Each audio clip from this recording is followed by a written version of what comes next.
Jesus. Haleluya. Tak kala kami mengambil keputusan untuk menjadi hamba Tuhan, kami tahu bahwa kami adalah hamba dari Tuhan, hamba dari Roh Kudus. Kami tidak akan berjalan tanpa perintah dari Tuhan atau perintah dari Roh Kudus. Kami mau berjalan sesuai dengan perintah daripada Roh Kudus. Dan tak kala kami bersama dengan Roh Kudus, kami percaya Roh Kudus akan mengarahkan, Roh Kudus akan membimbing, Roh Kudus akan menyertai kami sampai kami bertemu dengan Engkau Tuhan, bertatap muka sampai pada kekekalan. Dan kami pastikan setiap orang yang kami layani, kami akan membawa mereka. Kami sampaikan janji-Mu, kami bawa mereka untuk bertemu dengan Tuhan dalam kekekalan. Kami tidak mau menggenapi Matius 7. Kami tidak mau menggenapi itu Tuhan, 23, 24, 22. Tapi kamu menggenapi bahwa semua kami hamba-Mu dan setiap umat yang kami layani, kami pastikan kami akan bertemu dengan Tuhan kelak. Dan itu kami persiapkan sekarang. Pakai hamba-Mu Tuhan, Roh Kudus berbicara dengan hamba-Mu. Bukan lagi hamba-Mu, tapi Roh Kudus yang berbicara.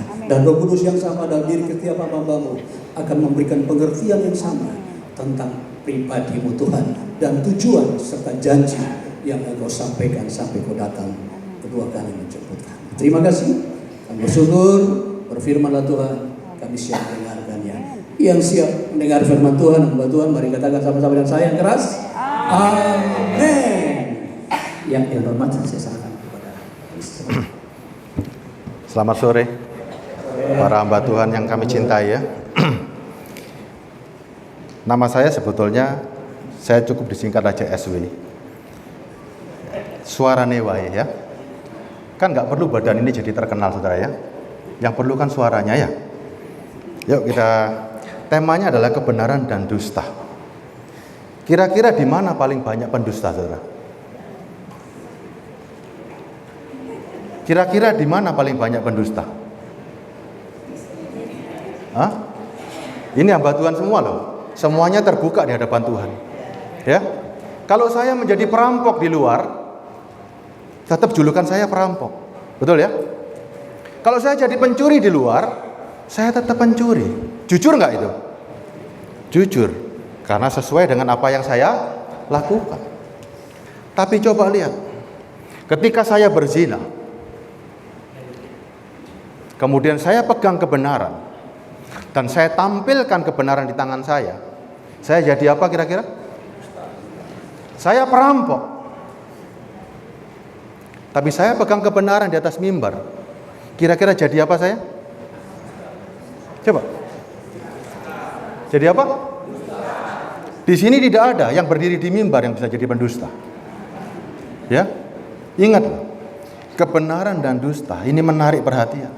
Apa yang tidak dimiliki sama iblis coba? Apa yang tidak dimiliki sama iblis? Iblis punya segalanya loh. Dia bisa berikan harta, dia bisa berikan apa, tapi dia satu. Dia tidak punya yang namanya kebenaran. Makanya iblis selalu berusaha masuk dalam kebenaran untuk mendustai kebenaran itu, menjadi dusta. Coba saudara bayangkan. Ulangan 9 ayat 20 coba ya. Ulangan 9 20. Jangan mengucapkan saksi dusta tentang sesamamu. Ini kelihatannya sepele loh. Kelihatannya sepele. Tapi coba sekarang. Firman Tuhan yang berisi kebenaran. Ada. Jangan mengucapkan saksi dusta. Kita di mimbar. Anda sebagai hamba Tuhan adalah saksi-saksi dari Kristus. Setuju ya? Sepakat ya? Kita semua saksi dari Kristus. Setuju ya? Ketika saudara mengenakan Kristus dalam diri saudara, ada firman begini, jangan berbuat dosa. Kira-kira hari ini kita sebagai hamba Tuhan bisa berbuat dosa atau enggak? Hah? Tuhan kita ngomong jangan berbuat dosa. Saudara mengenakan Kristus. Hidupku bukan aku lagi, tapi Kristus dalamku. Terus, saudara bisa berbuat dosa nggak? Bisa atau tidak bisa ini? Kalau saudara sebagai hamba Tuhan saja jatuh bangun, gimana jemaatnya? Ayo. Kalau saudara sebagai hamba Tuhan saja hidupnya jatuh bangun, bagaimana dengan jemaatnya? Makanya coba pahami ya. Ini ngikuti ya yang slide-nya ya. Keberadaan para pendusta ini sejak zaman dulu. Kita cek keberadaannya dulu ya. Ada apa enggak sih sebetulnya? Kita mulai dari Yesaya 9:15.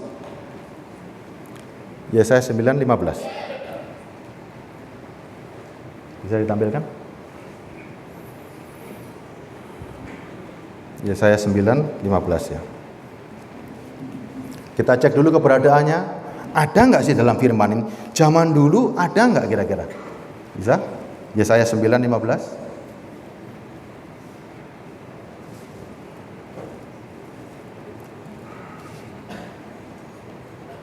Kita tunggu sebentar ya.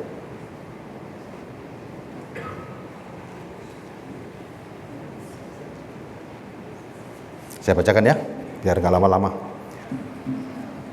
Ayat 14-nya kalau gitu, 14-nya. Nah, tua-tua dan orang yang terpandang itulah kepala. Ya, tua-tua dan orang terpandang itulah kepala. Dan nabi yang mengajarkan dusta itulah ekor. Zaman dulu sudah ada. Zamannya Nabi Yesaya di Israel ada. Ya, ayat 15-nya. Sebab orang-orang yang mengendalikan bangsa ini adalah penyesat. Dan orang-orang yang dikendalikan menjadi zaman dulu ada. Zamannya Yesaya.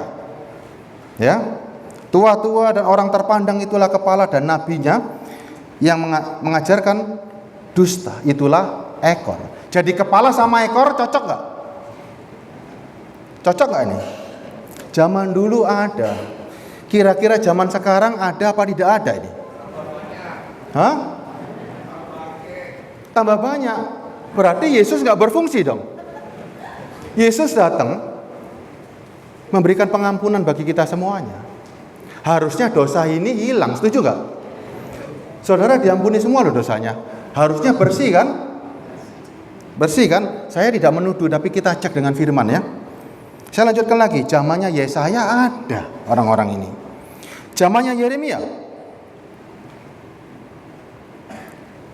Yeremia 7 ayat 1. Firman Tuhan yang datang kepada Yeremia daripada Tuhan bunyinya, berdirilah di gerbang rumah Tuhan. Bayangin, Yesaya, nabi yang sangat muda, dikasih perintah gini, berdirilah di pintu gerbang rumah Tuhan.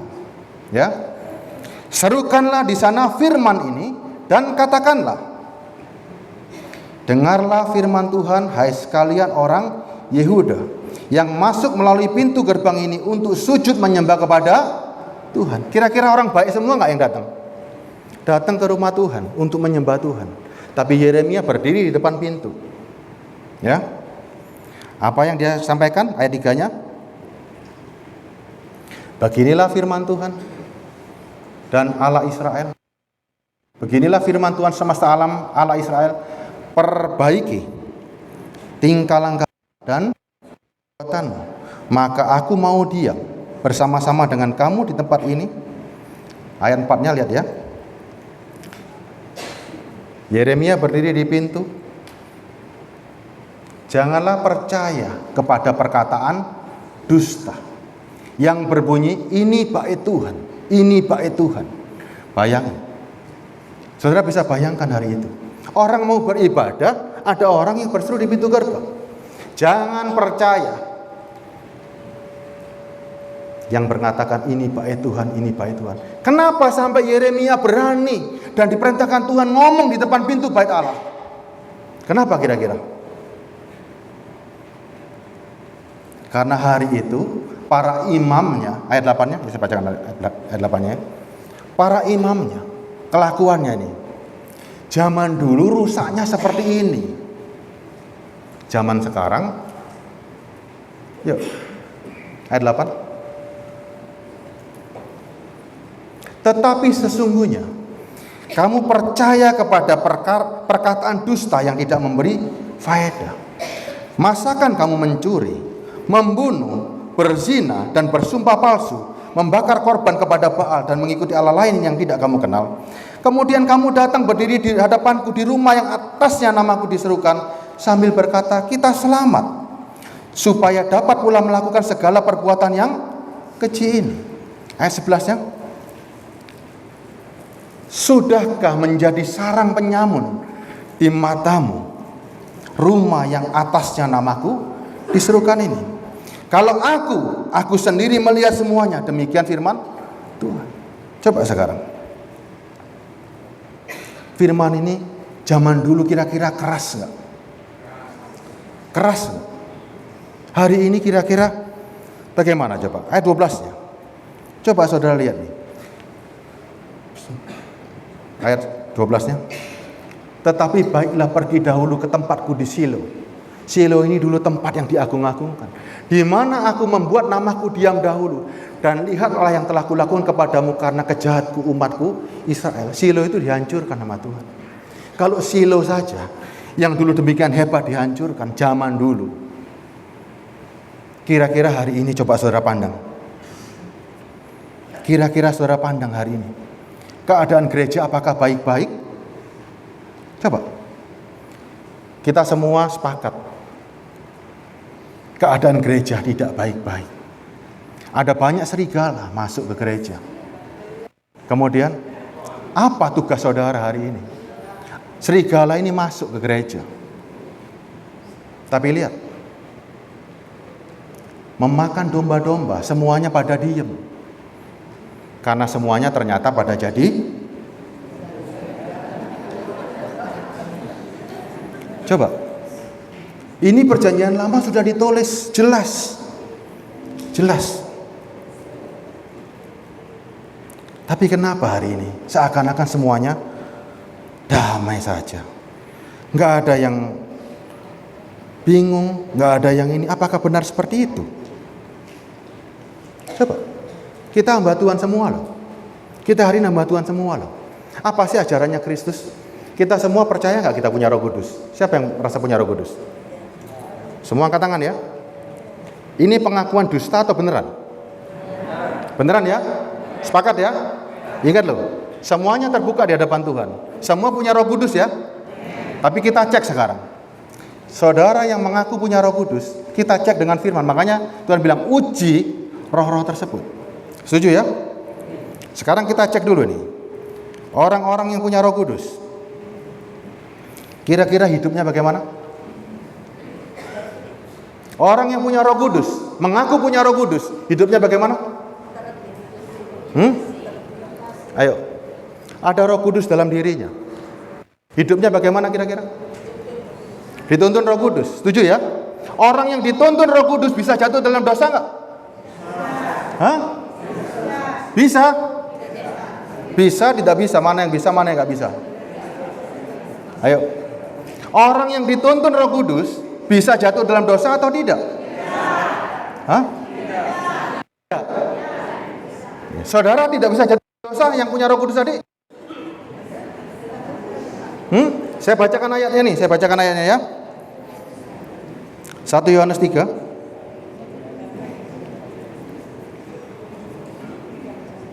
Ayat 3. Saya bacakan dulu, kita cross check pakai firman dulu ya.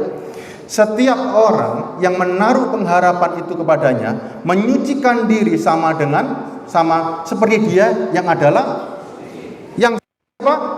Yesus. Dan setiap orang yang menaruh pengharapan kepadanya menyucikan diri sama seperti Yesus Kristus memberikan panutan. Dia tidak jatuh dalam dosa. Kita pun juga harus bisa seperti, karena ada Roh Kudus. Ya kan? Setuju nggak? Setuju ya? Saya lanjutkan kalau gitu. Ayat 4-nya. Sebelum saya baca tadi, yang punya Roh Kudus angkat tangan semua kan? Ya. Setiap orang yang berbuat dosa melanggar juga hukum Allah, sebab dosa adalah pelanggaran hukum. Kalau ada Roh Kudus, bisa melanggar nggak? Kalau ada Roh Kudus bisa melanggar nggak? Nggak bisa. Tapi kalau saudara bisa melanggar berarti, tapi ngakunya punya Roh Kudus. Gimana ini coba? Nggak usah gede-gede, nggak usah dosa yang jauh-jauh. Saudara nggak membunuh, nggak berzina, tapi iri hati. Coba yang punya Roh Kudus tadi, gereja di sini kecil, gereja di sana besar, di sana jemaatnya banyak. Ada hati iri nggak kira-kira? Saudara punya jemaat ya? Punya semua? Boleh saya ambil? Boleh saya ambil nggak? Saudara punya jemaat, boleh saya ambil nggak? Hah? Lu kok nggak boleh? Jemaat punya siapa nih sekarang? Coba kalau ada yang ngambil jemaat saudara, perasaan saudara gimana? Loh? Hah? Marah? Kita apakan orang-orang itu kira-kira? Coba saudara pahami hari ini. Tadi ngakunya punya Roh Kudus, tapi ada perasaan iri hati. Ada perasaan marah karena dombanya diambil. Padahal dombanya bukan milik kita. Kudus yang mana yang ngajarin seperti itu? Yang salah siapa sebetulnya? Yang ngambil atau yang diambil? Dua-dua salah. Yang ngambil salah, yang diambil juga salah. Coba lihat. Makanya banyak orang itu kerosok-keroson. Ya, Anda merasa punya Roh Kudus karena Anda memegang kebenaran. Tapi sekarang cek, masuk ke dalam. Hidup kita ini dipadukan sama firman, masuk enggak? Kalau enggak masuk, uji roh itu dari mana roh ini kira-kira? Saya bacakan lagi ayat 5-nya. Ya, saya bacakan 5-nya. Dan kamu tahu bahwa ia telah menyatakan dirinya. Ia menghapus segala dosa dan di dalam dia tidak ada dosa. Sekarang Yesus ada di mana nih? Yesus ada di mana hari ini? Di luar atau di dalam? Kalau di dalam berarti Yesus menyatakan dirinya pada kita. Hidup kita itu dipandang orang seperti Kristus. Ingat loh, hamba Tuhan ini menyandang nama Kristus. Apakah Kristus bisa bohong? Hamba Tuhan banyak yang coba bukan dulu nih. Ingat loh, ada kebenaran yang saudara pegang loh hari ini. Ini ada kebenaran. Ingat ya, kebenaran itu menarik perhatian seluruh dunia. Para perampok, para pezina, para pencuri, supaya dia kelihatan baik, dia harus pegang kebenaran. Ingat loh, kebenaran ini menarik perhatian. Saudara megang berpakaian Kristus. Lihat, Yesus bisa iri hati enggak? Yesus kira-kira ditawari dengan jabatan, mau enggak? Yesus ditawari uang, mau enggak? Yesus cari uang enggak kira-kira? Kalau Yesus enggak cari materi, enggak cari lahiria, hamba Tuhan hari ini yang katanya pakai baju Kristus, apa yang dicari? Hah? Nah, coba. Padahal ingat loh, dunia ini harus kita taklukkan. Lihat ya, dunia harus kita taklukkan bersama Kristus. Uang memang bisa dicari karena saudara punya kuasa untuk mengalahkan itu. Tapi cara carinya gimana? Cara carinya gimana? Nanti yang belakang-belakang aja, jangan sekarang ya. Tuhan ini sudah menyatakan diri dalam hidup kita. Kalau dia betul-betul nyata dalam hidupmu. Ini ajaran Kristen loh, ya. Ada di Alkitab. Yesus kalau nyata, dia hapus dosa kita. Kita menjadi bersih. Dan setelah itu bisa berbuat dosa lagi enggak? Kalau saudara benar-benar ada Kristus dalam diri saudara, pasti tidak ada dosa.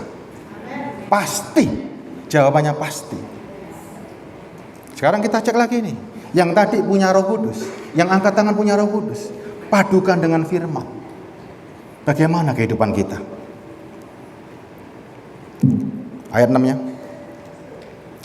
Ya, saya ulangi ayat 5-nya. Dan kamu tahu, saya ulangi ya. Ayat 5-nya tadi. Dan kamu tahu bahwa Ia telah menyatakan dirinya. Yesus hidup dalam diri saya, supaya Ia menghapus segala dosa, dan di dalam Dia tidak ada lagi dosa. Ingat, ini pakaian kebesaran kita hari ini. Kita boleh mengenakan pakaian itu dan memakai namanya. Tapi ingat, tanggung jawabmu jauh lebih besar. Jangan seperti Matius ayat 6 atau ayat 7 ya. Matius 6 ya. Banyak orang memakai nama Kristus. Karena nama ini laku dijual. Namanya Pak Larisman sama nama Yesus laku mana nih? Gimana? Kalau saya ngomong sama orang, aku disuruh Pak Larisman, kira-kira laku gak? Gak laku. Tapi kalau aku pakai nama Yesus, Tuhan barusan bicara sama diriku. Langsung banyak orang yang percaya. Nama Yesus itu nama yang berkuasa. Bisa untuk cari uang, bisa untuk macam. Lihat sekarang ya. Akar segala kejahatan adalah cinta. Betul ya? Akar segala kejahatan cinta uang. Mencari uang itu tidak salah. Banyak orang hari ini coba lihat. Banyak orang dalam ladang Tuhan mencari uang, salah nggak? Kita cari uang di ladang Tuhan, salah nggak? Yuk. Anda tujuannya cari uang di ladang Tuhan, salah apa enggak? Apalagi sekarang lihat nih, saudara mencarikan uang buat Tuhan. Coba. Hari ini siapa yang mau mencarikan uang buat Tuhan? Nggak ada. Coba lihat. Tuhan hari ini, lihat. Aku mencari Tuhan karena aku butuh uang. Sebaliknya, Tuhan aku carikan uang. Mana yang benar kira-kira? Hah? Coba, nanti ya kita tes lagi nih ya. Ayat 6 sekarang kita lanjutkan. Supaya jadi misteri dalam diri saudara. Ada ini ya. Ayat 6-nya.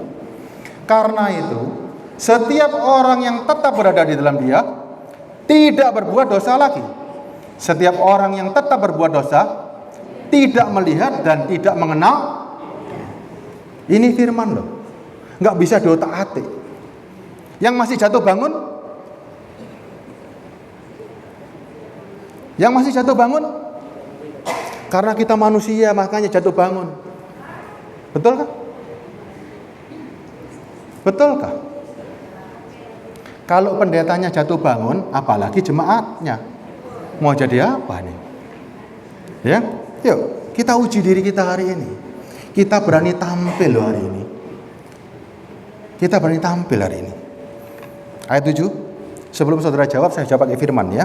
Anak-anakku, jangan membiarkan seorang pun menyesatkan kamu. Barang siapa yang berbuat kebenaran adalah benar. Sama seperti Kristus adalah benar. Yang namanya kita berani pakai nama Kristus, hidup kita itu harus jadi betul-betul jadi terang. Ingat loh ya, jadi terang. Tidak ada celah sedikit. Ayat 8 ya. Barang siapa yang tetap berbuat dosa berasal dari berarti kalau saudara masih bisa jatuh bangun, iblis bisa bergaul sama Roh Kudus gak? Iblis bisa bergaul sama Yesus gak? Kalau bisa, gawat nih nanti. Ini loh. Barang siapa yang tetap berbuat dosa dari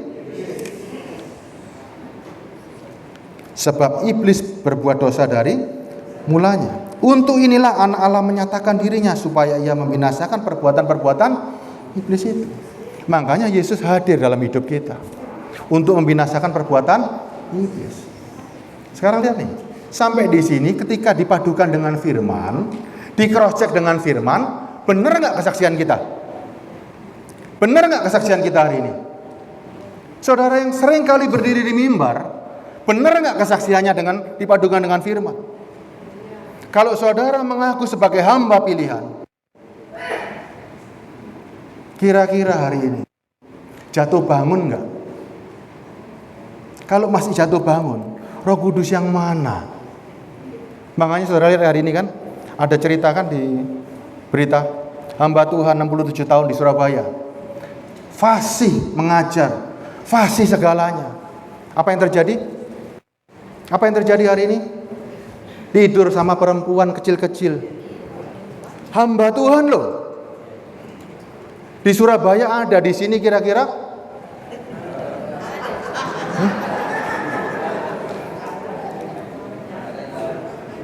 belum ketahuan, ya. Kita semua sama, ya. Ingat, selama tidak ada Roh Kudus, bagaimana saudara mengendalikan antara keinginan daging dan keinginan roh? Ini syarat mutlak. Roh Kudus ini syarat mutlak. Tapi banyak hari ini Roh Kudus ini ceritanya sudah hilang di gereja. Cerita Roh Kudus ini hilang. Orang, coba saya tanya sama saudara. Saudara percaya Yesus bisa masuk surga? Setuju ya? Setuju semua ya? Tapi saudara nggak mau mengerti apa yang dikatakan. Bagaimana bisa? Coba, saya mau tanya nih, semua ini hamba Tuhan semuanya ya. Saudara, siapa yang pernah masuk dalam alam roh? Ada yang pernah masuk alam roh? Ada yang pernah masuk alam roh? Nggak ada yang masuk? Saya tanya sekali lagi, ada yang masuk? Saudara kenal nggak yang namanya alam roh? Pernah? Saudara pernah masuk nggak ke alam roh? Pernah masuk, Pak? Coba, saya tanya satu lagi. Saudara ketemu makhluk sorgawi nggak? Ada yang pernah makhluk sorgawi? Loh, kok diam semua nih? Coba. Hari ini sebelum lanjut nih, saudara pernah masuk alam roh nggak? Gimana masuknya, Bu? Lewat doa? Pernah ketemu makhluk surgawinya? Di dalam roh ada. Seperti apa? Kalau tidak bisa digambarkan, berarti tidak jelas. Sedangkan Kristus mengajarkan sangat jelas. Coba sekarang, doa Bapa kami isinya bagaimana? Bapa kami yang di sorga, dikuduskanlah namamu, datanglah kerajaanmu, jadilah kehendakmu di bumi seperti di alam apa itu yang datang? Alam apa? Alam sorgawi. Dan makhluk sorgawinya siapa coba? Yesus. Di mana Yesus sekarang? Loh, kan berarti pernah ketemu nggak? Kan pernah ketemu kan? Karena hidup kita adalah Kristus. Coba. Saudara, sekarang ajaran Kristus itu Kristen, mengajarkan alam sorgawi yang sesungguhnya bagi kita. Dan kita hari ini bertemu dengan makhluk sorgawi. Siapa makhluk sorgawinya? Yesus. Ada di mana dia? Dalam hidup kita. Makanya orang Kristen hari ini adalah makhluk sorgawi. Saudara, jangan nunggu sorga nanti loh. Kristus harus dikenakan sekarang. Coba lihat, ini orang Kristen. Makanya orang Kristen memerintah bersama Kristus hari ini. Alam sorgawi kita menaklukkan kehendak daging. Tanpa Kristus di dalam diri saudara, gimana caranya mengalahkan? Makanya saudara nggak paham kan? Alam roh, ingat ya, alam roh bukan ngeroh. Tapi lihat sekarang, ketika kita mengenakan Kristus di dalam itu, siapa diri kita hari ini? Kristus. Makanya kita menyangkal diri kita. Aku bukan lagi manusia duniawi, tapi aku manusia batinia. Yang duniawi ini bisa tua, bisa sakit, bisa sedih, bisa sombong, bisa iri. Sebentar lagi musnah. Yesus tawarannya cuma satu. Yang mau hidup datang kepadaku. Coba lihat nih. Perhatikan lagi hari ini. Ayat 9-nya ya, saya bacakan dulu ya. Setiap orang yang lahir dari Allah tidak berbuat dosa lagi, sebab benih ilahi tetap ada di dalam dia, dan ia tidak dapat berbuat dosa karena ia lahir dari Allah. Inilah patron yang kita pakai hari ini. Karena itu Kristus nggak bisa berbuat dosa. Padukan kehidupanmu. Padukan kehidupanmu. Sekarang Kristus memberi pengajaran hari ini. Manusia roh yang seutuhnya yang kita kenakan hari ini. Itu pakaian kita hari ini. Coba, Korintus mengajar apa? Yang kelihatan, aku tidak perhatikan lagi. Setuju nggak? Paulus tidak memperhatikan yang kelihatan, karena yang kelihatan sementara. Jadi yang dikejar sekarang adalah yang tidak terlihat. Tapi coba lihat sekarang. Harusnya apa yang diajarkan hamba Tuhan hari ini? Apa yang ditawarkan hari ini? Berkat, mujizat, atau kekekalan? Saudara yang pernah nawarin orang, diberkati, disembuhkan ini, kalau nggak disembuhkan kecewa nggak orang itu? Ada yang sekarang nih lihat, kita semua sama-sama menua ya, sama-sama menua. Ada nggak di sini yang bisa umur 200 tahun? Ada nggak? Nggak ada, setuju ya? Kita sama-sama butuh uang. Kita bisa nggak minta sama Tuhan hari ini? Sama-sama ini sama-sama hamba Tuhan semuanya. Bisa nggak kita minta uang sama Tuhan hari ini? Hah? Bisa? Bisa minta uang sama Tuhan? Coba minta 10 miliar, doakan. Coba. Punya iman? Kan sering kali ditawarkan seperti ini kan? Nggak tahu juntrungannya bagaimana, ditawarkan yang semuanya yang lahir. Iya. Coba bayangkan hari ini. Bener nggak? Yohanes 3:15. Coba bener nggak ini? Tawaran-tawaran yang menggelitik, tawaran-tawaran yang menantang. Yesus punya segalanya hari itu. Bisa jadi raja hari itu.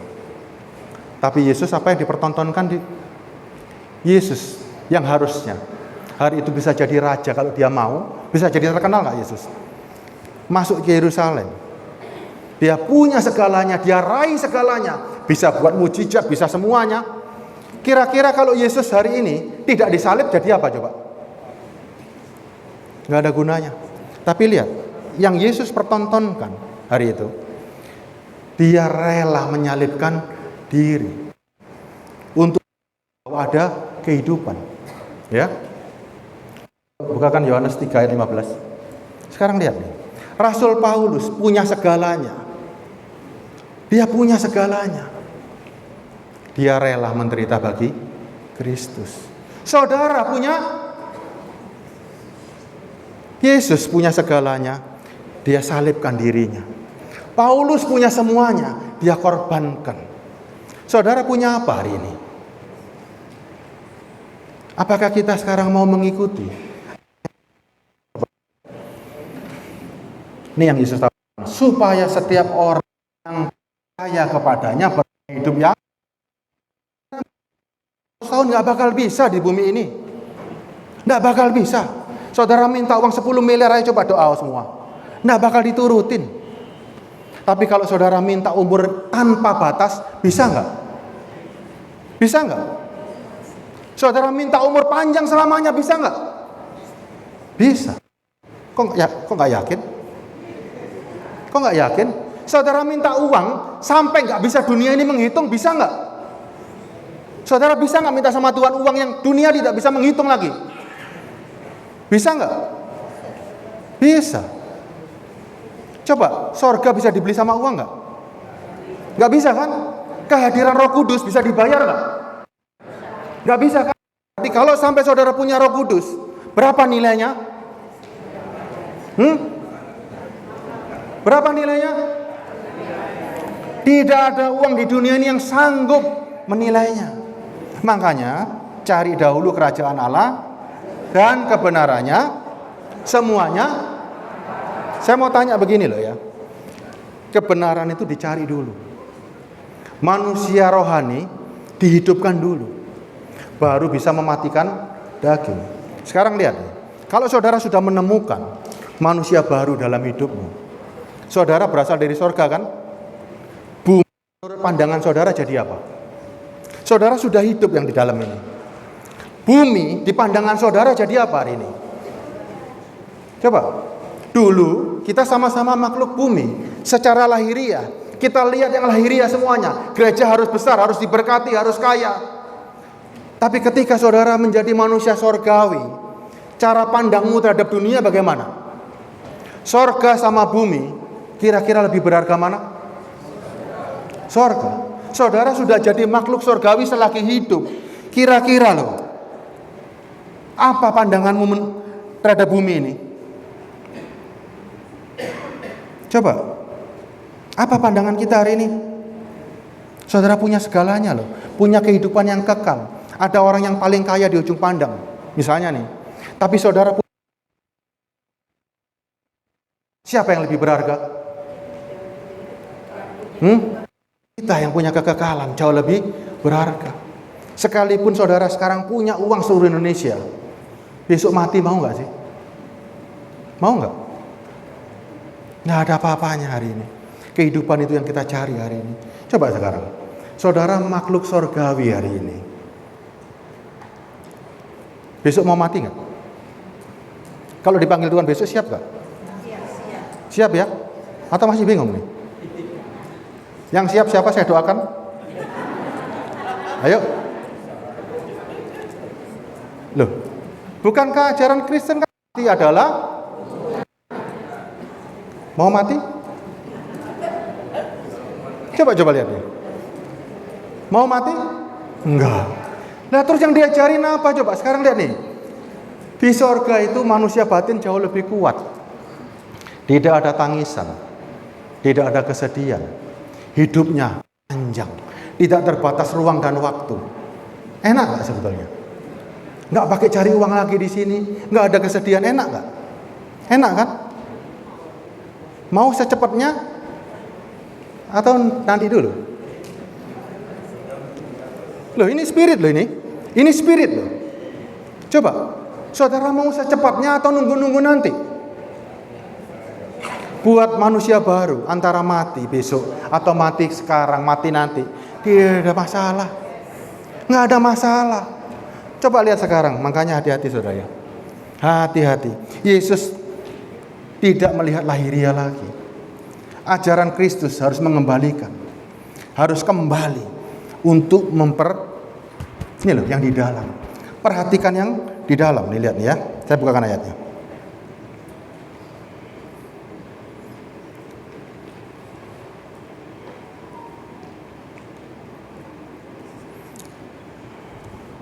Ini bahaya kalau saudara nggak mengerti ini. Waduh, gawat ini.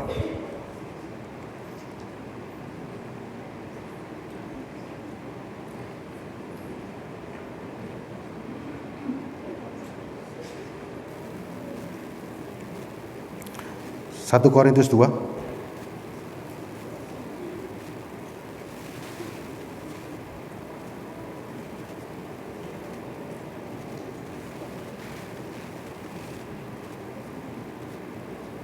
ayat 14. Tetapi manusia duniawi tidak menerima apa yang berasal dari, coba garis bawahi dulu ini. Manusia duniawi tidak menerima apa yang berasal dari,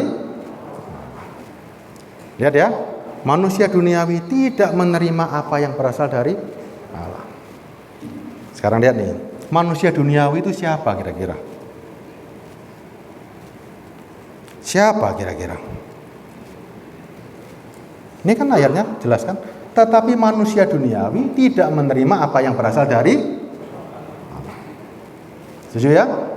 Karena hal itu baginya adalah suatu kebodohan. Dan ia tidak dapat memahaminya. Sebab hal itu hanya dapat dinilai secara. Berarti konsentrasi kita hari ini, siapa manusia duniawi ini? Menurut saudara siapa kira-kira? Kita baca di 1 Korintus 3 ayat 3.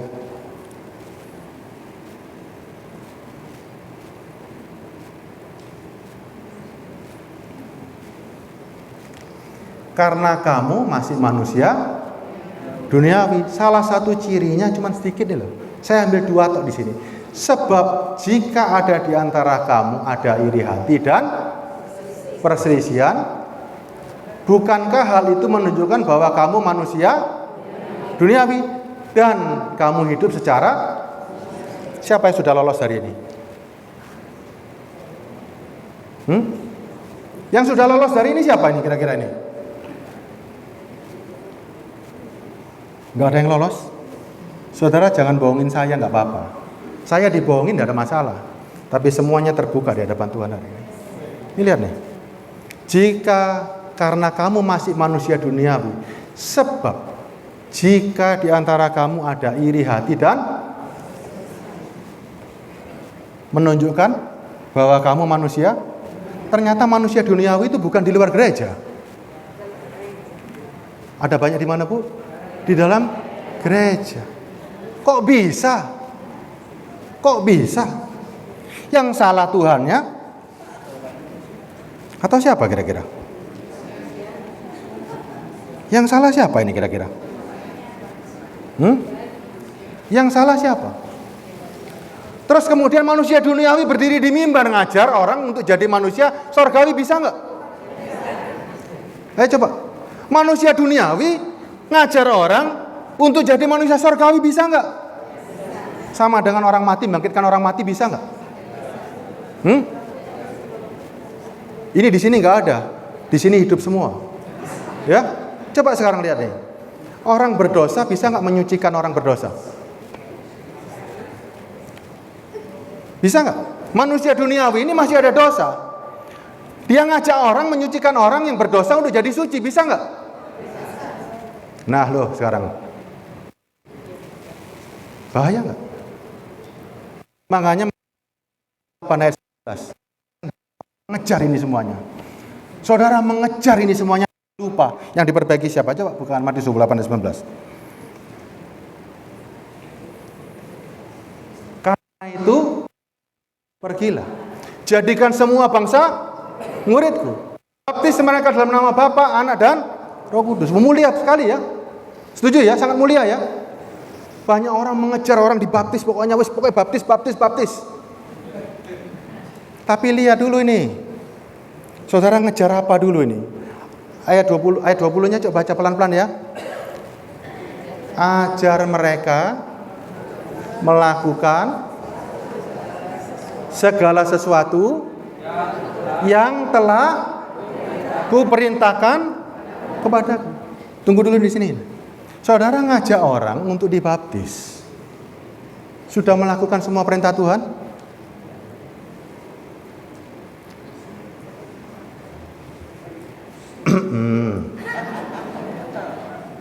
Coba. Saudara ngajak orang untuk dibaptis. Tapi kehidupanmu di mata orang begini ya. Saya tidak berzina, saya tidak membunuh. Yang satu juga sama, di mata orang juga tidak berzina, tidak membunuh. Tapi yang di dalam, yang satu orang A, tidak berzina, tidak membunuh, tapi keinginan itu masih ada. Yang satu, karena ada Roh Kudus, tidak ada keinginan sama sekali. Dipandang orang kan semuanya baik nih. Hamba Tuhan hari ini dipandang orang itu baik semua. Setuju ya? Di sini nggak ada.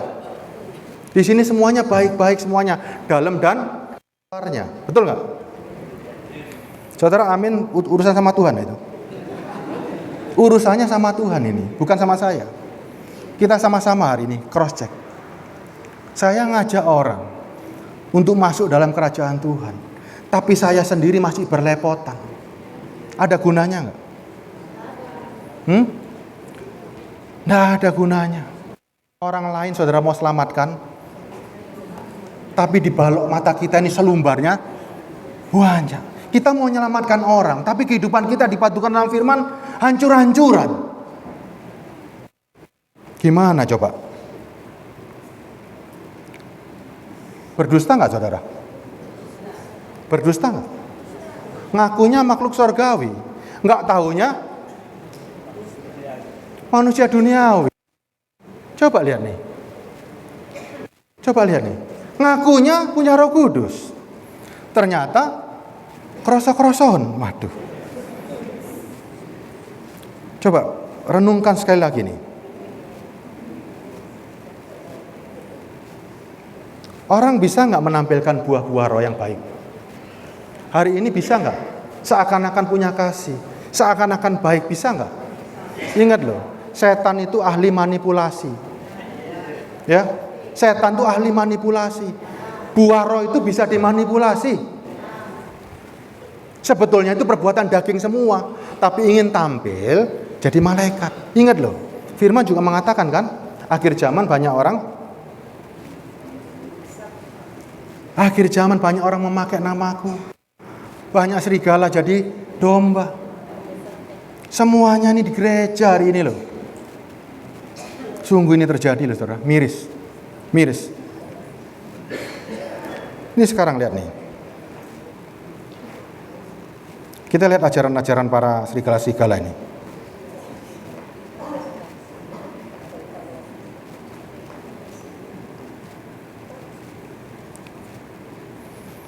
Matius 24 ayat 4. Firman ini Yesus sendiri yang ngomong. Jawab Yesus kepada mereka, waspadalah. Artinya waspada itu gimana kira-kira? Waspada. Ya, waspada. Supaya jangan ada orang menyesatkan. Ingat loh, waspada. Di mana tempatnya? Ayat selanjutnya. Ayat 5-nya coba. Sebab banyak orang. Kalau banyak kira-kira berapa jumlahnya? Banyak nggak Bu? Jutaan. Tapi nggak kelihatan semua di gereja hari ini. Coba lihat. Memakai namaku. Pak Larisma namanya nggak laku, tapi nama Kristus lihat nih. Dan berkata akulah Mesias, artinya akulah yang dipilih. Ya kan? Mesias itu artinya yang diurapi. Banyak nggak ngomong yang aku yang diurapi, banyak nggak? Ini lihat nih. Dan mereka akan menyesatkan banyak. Ayat 11-nya. Ini lihat nih. Banyak nabi palsu akan muncul dan menyesatkan banyak. Tapi mana ada sekarang? Nggak ada keberadaannya. Semuanya baik-baik saja, betul? Betul nggak? Firman ini salah kalau begitu. Ini lihat, nabi palsu berarti ngajarnya di mana? Itu tadi, orang duniawi berdiri di mimpi. Yang ditawarkan apa kira-kira? 24-nya. Yang ditawarkan ini loh. Sebab Mesias palsu dan nabi-nabi palsu muncul. Mereka akan mengadakan tanda-tanda dahsyat dan mujizat-mujizat. Sehingga hanya mungkin mereka menyesatkan orang-orang. Yang ditawarkan selalu sepertinya mujizat, tapi itu palsu. Orang kalau sakit, ya, di luaran banyak orang sakit. Saudara tawari kesembuhan, datang nggak? Datang nggak? Dia cari Kristus atau cari kesembuhan? Orang butuh duit, saudara tawarin berkat, datang nggak? Oh jelas, apalagi diiming-imingi dalam nama. Kalau Yesus bisa seperti itu, yang ditawarkan cuma seperti itu, kan sama dong. Coba. Saudara sekarang ini manusia duniawi atau manusia sorgawi? Manusia duniawi selalu mengatakan hal-hal duniawi. Manusia sorgawi yang ditawarkan, coba, saudara berasal dari sorga. Yang ditawarkan pasti bukan dari ujung pandang. Ya, kalau saudara manusia sorgawi hidup, yang ditawarkan apa kira-kira? Coba. Karena ada yang hidup dari sorga, yang ditawarkan juga dari sorga. Lihat nih, setiap minggu yang kita khotbahkan apa nih sekarang ini? Daging atau sorga? Daging atau sorga? Para hamba Tuhan, sekali lagi renungkan. Ada banyak pengusaha di sana yang jauh lebih hebat, bisa mencari uang. Hamba Tuhannya tanpa pekerjaan memberkati yang punya uang, kira-kira gimana? Cocok nggak? Cocok nggak? Kita hidup dalam kekhawatiran, kita hidup dalam tekanan, memberkati orang yang bisa bekerja. Cocok nggak sebetulnya? Kita yang masih punya rasa khawatir, ngomong sama orang jangan khawatir, ngomong sama melakukan gampang nggak? Ayo coba. Saudara yang punya rasa khawatir, besok masih bingung bayar gereja, bingung bayar SPP anak, bingung bayar kreditan. Tapi saudara memberkati orang. Coba renungkan sekali lagi nih. Yang memberkati itu yang jauh lebih tinggi. Kita sekarang ini loh, coba. Apa yang kita lakukan hari ini? Di sini nggak ada. Di gereja lain banyak seperti ini. Yang ditawarkan seperti jin. Semuanya lahiriah. Kisah Rasul 20 ayat 29. Ini Paulus sendiri yang catat nih. Aku tahu bahwa sesudah aku pergi, nih masuk kan nih sekarang nih. Serigala-serigala yang ganas akan masuk di tengah-tengah kamu dan tidak akan menyayangkan kawanan ini. Coba lihat nih. Paulus sudah tulis di firman. Kira-kira ada nggak serigala-serigala ganas? Toleh kanan kiri, jangan-jangan serigala semua nih. Coba ini loh. Ini firman hari ini. Coba sekarang kita buka dulu Pengkhotbah 7. Pengkhotbah 7:20, coba lihat, buka dulu ya. Pengkhotbah 7:20.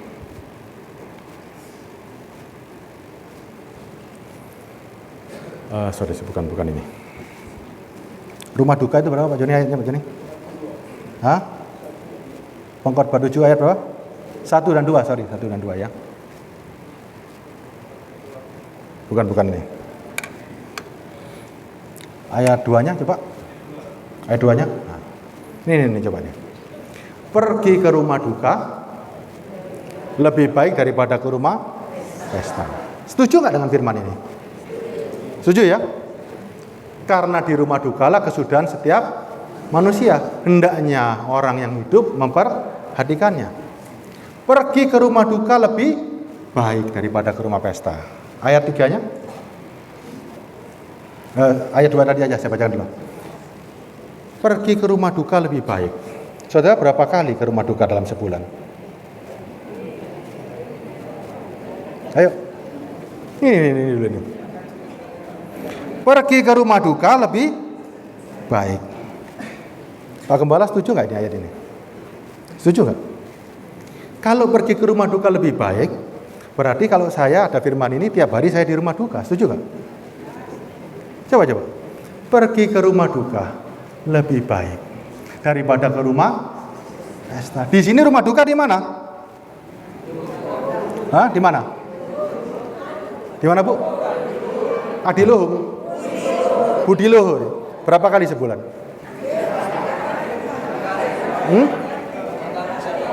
Tergantung siapa yang mening? Enggak. Oke. Tapi ini di firman. Harusnya kita juga mengikuti firman ini kan? Setuju nggak? Pak Jim setuju nggak pergi ke rumah duka tiap hari? Setuju nggak? Harusnya banyak orang Kristen yang setiap kesenangannya pergi ke rumah duka. Pahami betul-betul, renungkan. Kira-kira ayat ini benar nggak ya? Benar nggak ya ayat ini ya? Kok bunyinya pergi ke rumah duka lebih enak ini? Gimana Bu? Lebih suka ke pesta daripada rumah duka. Padahal firmannya bunyinya begini nih. Coba lihat. Ini gampang ayat ini kelihatannya ya. Betul ya? Pergi ke rumah duka lebih baik daripada ke rumah pesta. Tapi hati saudara kepinginnya ke rumah. Sekarang saya tanya ini. Kalau hari ini semuanya pergi ke rumah duka cukup nggak? Ngapain nggak ada yang mati di sana? Setuju ya? Betul nggak? Ya? Gila kali. Nggak ada yang kita kenal datang ke rumah duka. Betul gitu? Coba lihat. Sekarang saya tanya. Rumah duka sebetulnya apa rumah duka ini? Gereja saudara jadi rumah pesta atau rumah duka hari ini? Saya mau tanya nih. Gereja saudara jadi rumah duka atau rumah pesta? Kenapa bisa rumah pesta? Karena banyak hiburan. sukacita. Padahal orang datang ke gereja, dia harus berduka dengan kedagingannya. Yang dikabarkan adalah mematikan daging, mematikan daging, mematikan daging. Untuk supaya kita bisa dapat hidup kekal. Bukan dihidupkan kedagingannya. Apalagi nanti. Biasanya acara penutup gereja-gereja, doanya doa Yabes. Coba sekarang bayangkan di sini. Semuanya doa Yabes. Semuanya dituruti Tuhan. Jadi apa di ujung pandang? Semuanya darahnya diperluas. Bapak diperluas, ini diperluas, ini diperluas. Jemaatnya siapa? Gerejanya diperluas semua. Terjadi peperangan di sini. Ya kan? Doa yang membangkitkan kedagingan, padahal doa itu maknanya bukan begitu. Selalu didoakan dengan gampang. Tawaran-tawaran menarik. Dikabulkan lahiriahnya. Gak ada ajaran Kristen begitu. Kristen itu mematikan daging. Mana ada di ajaran seperti itu hari ini? Yang ditawarkan coba. Nih lihat ya. 2 Korintus 4 ayat 16.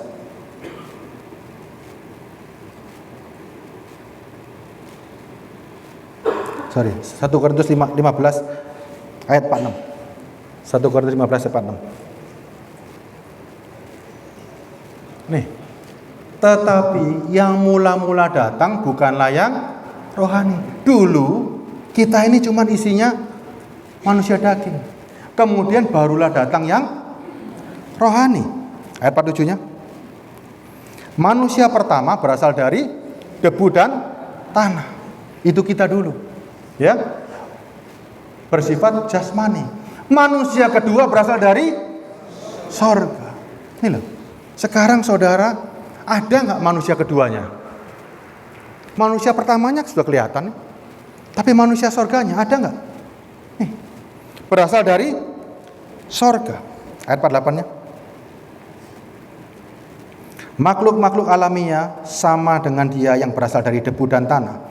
Makhluk-makhluk sorgawi sama dengan dia yang berasal dari sorga. 49-nya. Sama seperti kita telah memakai rupa yang alamiah, demikian pula kita akan memakai rupa yang sorgawi. Kapan ini saudara pakai? Kan sekarang. Kalau saudara pakai yang sorgawi, sudah gak berkata-kata lagi tentang yang lahiriah. Gak ada lagi yang lahiriah. Ayat 53-nya. Ini lihat nih. Karena yang dapat binasa ini harus mengenakan yang tidak dapat. Kapan waktunya? Sekarang kan? Sekarang kan harus tampil kan? Dan yang mati ini harus mengenakan yang tidak dapat mati. Ini yang dikabarkan tiap hari. Kelahiran manusia baru ini mutlak. Yesus mengatakan dong, kalau kamu gak lahir baru, kamu gak dapat melihat kerajaan sorga loh. Terus banyak orang lahir barunya cuman gini, dulu perampok masuk gereja bertobat. Gak usah ikut gereja kalau begitu, luar pun juga banyak. Untuk pertobatan moral, gak usah ke gereja. Cari istri yang galak aja juga bisa kok. Ya, ini loh, kita ini bukan pertobatan moral, tapi yang di dalam ini loh. Cari yang di dalam dulu ini. Ya, saya lanjutkan ayatnya. Ini loh makanya nih, hebatnya ya, orang-orang Kristen nih harusnya begini loh. Karena ayat 54. Dan sesudah yang dapat binasa ini mengenakan yang tidak dapat binasa, dan yang dapat mati ini mengenakan yang tidak dapat mati, maka berarti saudara berani ngomong, maka genaplah firman Tuhan yang tertulis, maut telah ditelan dalam. Makanya jangan coba-coba mati duluan sebelum ada kemenangan. Jangan coba-coba mati duluan. Ini loh, sudah mengenakan nggak ini? Caranya gimana mengenakan ini? Ini nggak gampang saudara. Sangat nggak gampang, sulit. Kelahiran manusia baru itu sangat sulit. Nggak gampang loh ini. Tapi banyak gampangkan hari ini. Coba lihat gereja, rumah duka aja nggak ngerti. Jadi rumah pesta. Ibu tadi setuju saya. Gereja hari ini kalau kita cari hiburan, datangnya ke gereja. Padahal gereja itu harusnya setiap kali kita datang mendukakan kematian kita. Kita siap untuk menyalibkan daging. Hidup ini hanya sekejap. Kalau nggak dapat yang ini gimana coba? 2 Korintus 4:16. Makanya orang Kristen lihat nih. Sebab itu kami tidak tawar hati. Arti tidak tawar hati kira-kira gimana? Nggak ada masalah, nggak pernah kita kecewa, nggak pernah kita motong. Tetapi meskipun manusia lahiriah kami, lihat nih, semakin merosot, namun manusia batin kami diperbaharui dari hari ke. Sekarang lihat nih, kalau Paulus mengajarkan seperti ini, kira-kira firmannya Paulus kalau dia berdiri di sini, yang dia kabarkan lahiriah atau yang rohani? Rohani kan? Setuju ya? Ini yang jauh lebih penting. Tapi apakah benar seperti itu yang saudara kabarkan? Nih. Orang yang sakit hari ini, semuanya jadi Roh Kudus semua kan? Banyak orang jadi Roh Kudus, menawarkan kesembuhan, menawarkan mujizat. Saudara memperlemah orang-orang itu. Tahu nggak? Saudara memperlemah karena dia punya Roh Kudus sendiri. Bangkitkan Roh Kudusnya supaya timbul kekuatan. Kita ini coba lihat nih. Tadi yang mengaku punya Roh Kudus. Saya mau tanya sedikit. Kalau Anda punya Roh Kudus, rasanya seperti apa kira-kira? Kalau Anda punya Roh Kudus, rasanya seperti apa? Coba sekarang lihat nih. Roh Kudus punya kekuatan nggak? Roh Kudus punya kekuatan kan? Kalau orang punya Roh Kudus ada ketakutan nggak? Tidak ada ketakutan. Setuju ya? Saudara penuh kekhawatiran nggak? Ada khawatir nggak? Setuju ya? Nggak ada ya? Benar. Tuhan bilang begini, jangan khawatir. Itu firman nggak? Betul nggak? Matius berapa Pak Jani? Ini firman yang paling simpel kok. Matius 7 ayat berapa ya? Matius 6 ya. Janganlah khawatir. Khawatir saja. Orang punya Roh Kudus hari ini. Dalam dirinya ada manusia surgawi. Menghadapi dunia ini takut nggak? Nggak takut. Roh Kudus sumber sukacita nggak? Hah? Sumber sukacita ya? Berarti kalau orang punya Roh Kudus, tergantung dari luar atau dalam dirinya memancar sukacita? Dari dalam memancar keluar. Berarti keadaan luar tidak mengganggu sama. Nggak punya uang terganggu nggak? Tersenyum ya, setuju ya? Ingat bapak-bapak, ibu-ibu. Ya. Ingat loh, sukacita kita dari dalam. Namanya sumber sukacita. Berarti bukan tergantung diberi Tuhan loh ya. Kan orang begini, kalau dapat duit bahagia nggak? Kalau nggak dapat duit? Coba nih sekarang nih. Kita sekarang sehat, seneng nggak? Saudara sakit seneng nggak? Ayo. Ini berdiri di hadapan Tuhan loh. Saudara sakit, saudara sehat, mana yang senang? Sehat senang. Kalau sakit, ini kan ada dua keadaan. Hah? Coba, ibu senang nggak sakit? Coba lihat.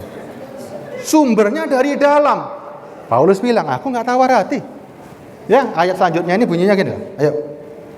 Sebab penderitaan ringan yang sekarang ini mengerjakan bagi kami kemuliaan kekal yang melebihi segala-galanya, jauh lebih besar daripada penderitaan kami. Ini lihat nih. Roh Kudus itu sumber kekuatan, sumber sukacita, sumber kedamaian. Semuanya dia punya. Ya kan? Orang yang punya Roh Kudus diganggu dengan keadaan bisa nggak? Nggak ada. Semuanya itu loh, aku sumber kok. Kesenangan kita hari ini bukan dari tawaran dari luar. Daging ditawarin apa-apa Bu, nggak ada gunanya. Ya, coba sukacita kita sekarang ke gereja cari apa nih? Menghidupkan manusia baru atau masih tergantung dari luar nih? Manusia baru. Kalau dia hidup, ya kerajaan Allah dan kebenarannya semuanya akan ditambahkan. Punya duit, nggak punya duit, sakit apa, nggak ada urusan. Nggak ada urusan. Ya, ini loh pahami. Mama saya sakit, stroke. Mama saya nih yang baju kuning. Stroke. Tapi saya nggak cari hamba Tuhan untuk mendoakan dia. Saya tetap ngomong sama mas saya, hidup ini sementara. Kita pun, orang yang sakit itu dicintai Tuhan.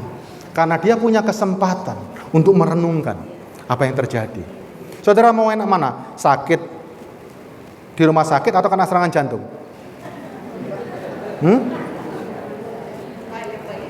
Loh, yang baik-baik. Sekarang nih kalau ada pilihan nih, kira-kira kalau Tuhan tahu saudara ini nakal, enak kena serangan jantung atau di rumah sakit stroke?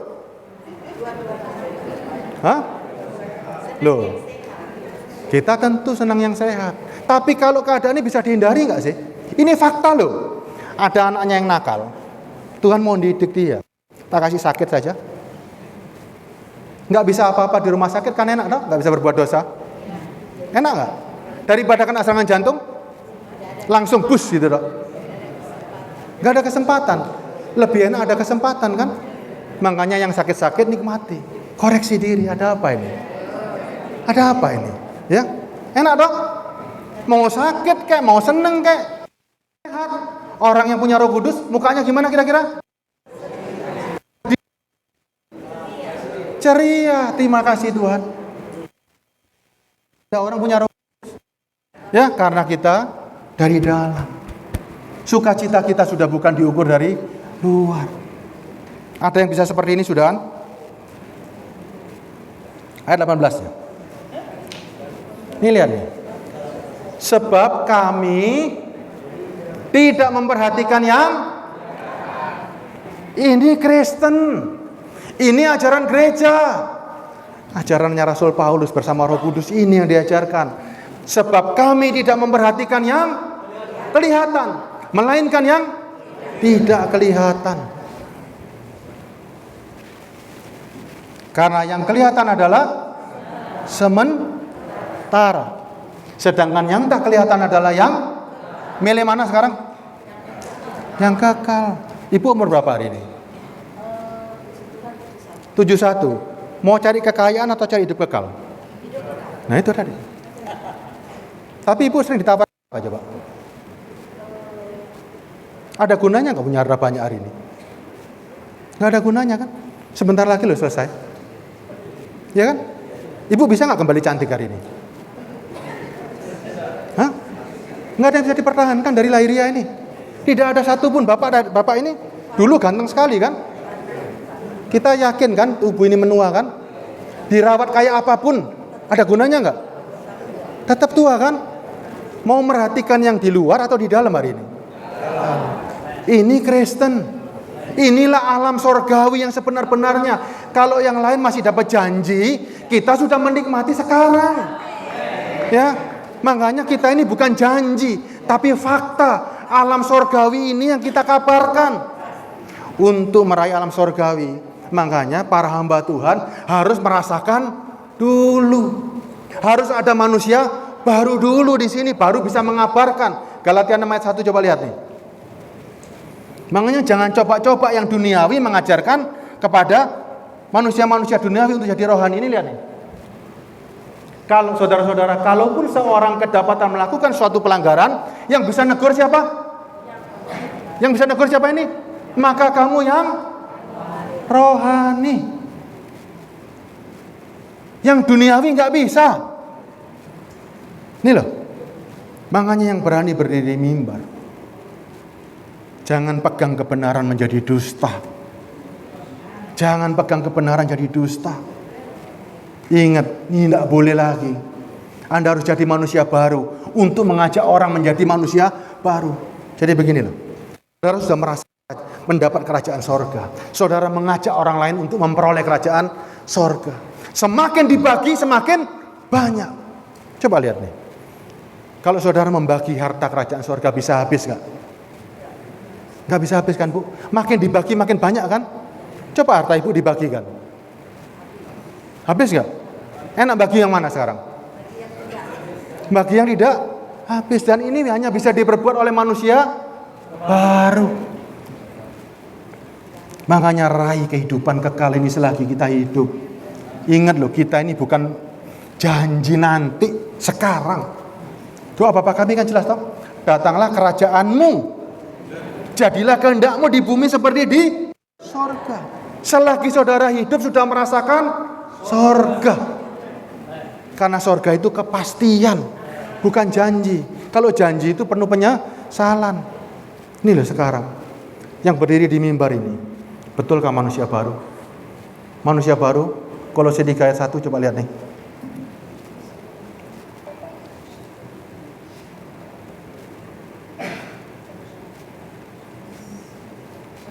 Nih, karena itu kalau kamu dibangkitkan bersama dengan Kristus, setuju ya nih ya, ayat ini ya? Setuju semua ya? Karena itu kalau kamu dibangkitkan bersama dengan Kristus, tandanya carilah perkara di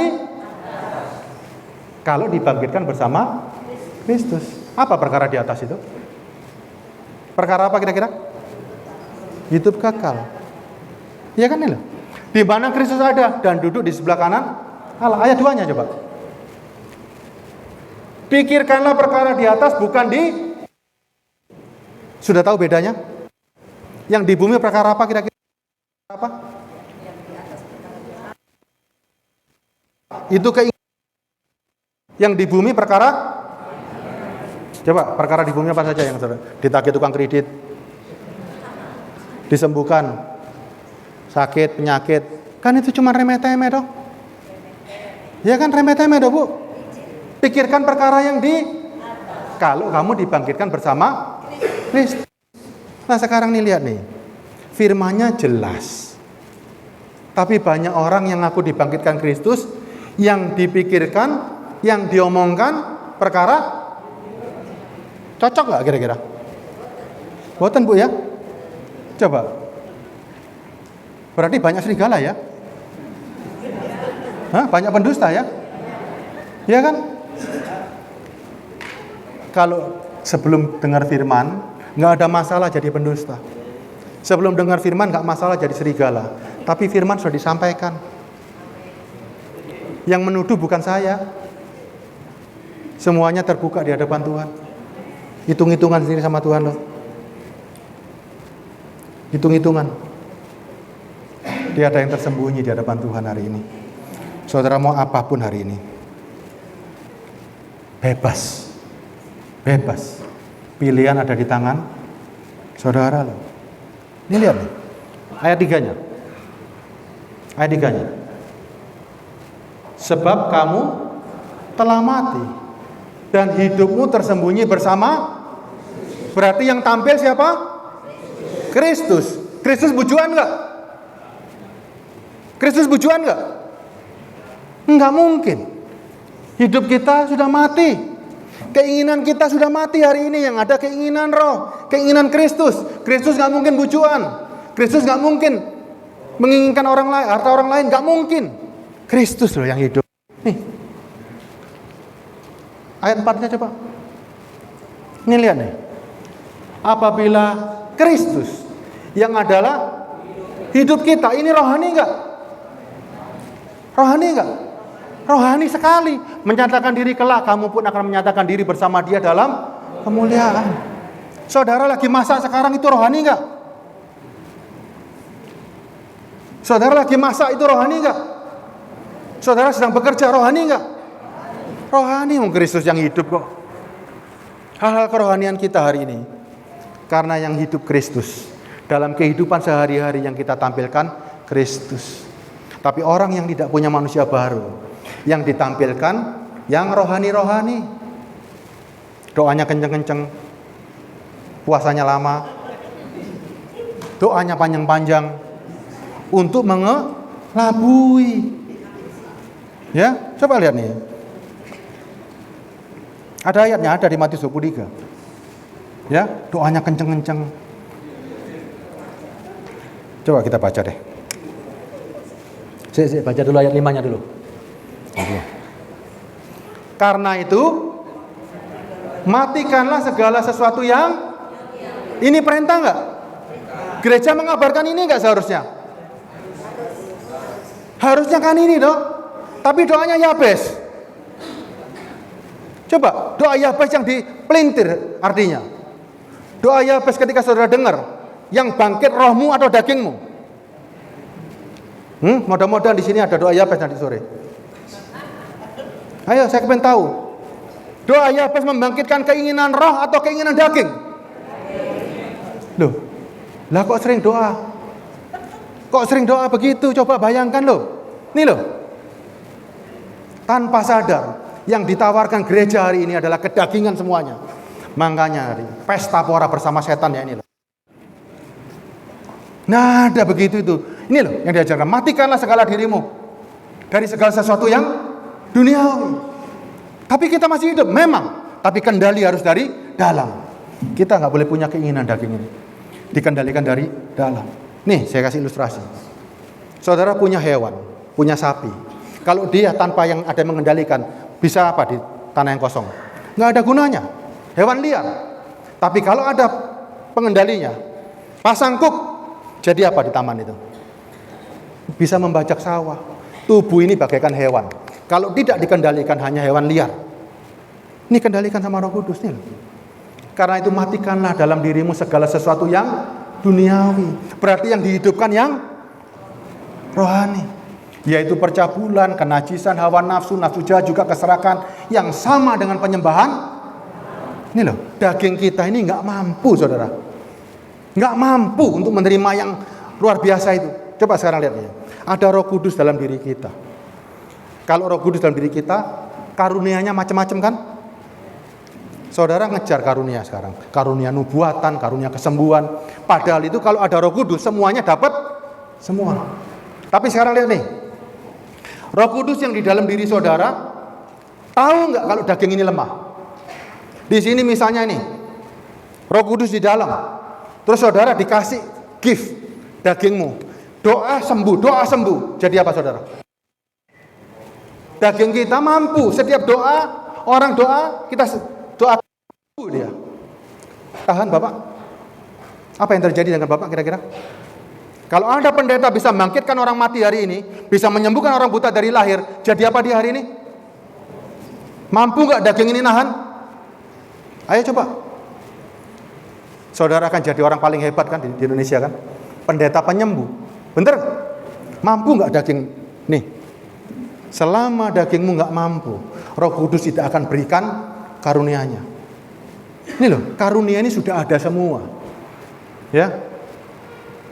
Orang mengejar sekarang. Yesus menyembuhkan orang mati. Yesus menyembuhkan orang buta. Yesus menyembuhkan orang tuli. Saudara kejar yang lahiriahnya seperti itu. Padahal kemampuan saudara jauh lebih hebat hari ini. Saudara bisa membangkitkan orang mati, bisa menyembuhkan orang buta, bisa menyembuhkan orang tuli. Mati yang sebelumnya tidak ada Roh Kudus, saudara bangkitkan kehidupannya dia. Buta mata rohaninya, saudara berikan mata yang untuk melihat manusia batin. Tuli, saudara bersihkan telinganya supaya mendengar suara Tuhan yang benar. Itu kemampuan saudara semua. Yang rohani-rohani ini loh. Ini loh, saudara kejar buat orang-orang. Orang-orang mati, orang-orang buta, orang-orang tuli. Itu saudara sanggup semuanya lakukan. Tapi dirimu tidak bisa pamer kan? Nggak ada kesempatan daging ini untuk pamer. Tapi yang coba lihat. Yang kepingin cuman pamer jadi penyembuh, yang secara lahiriah sudah nggak lagi. Bahkan Korintus catat begini Paulus. 1 Korintus 2. Kami sudah tidak menilai ukuran jasmani. Nih ayatnya. Kristus pun dulu dinilai secara jasmani, sekarang tidak lagi.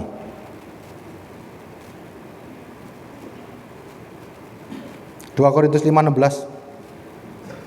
Ini lihat nih. 2 Korintus 5:16.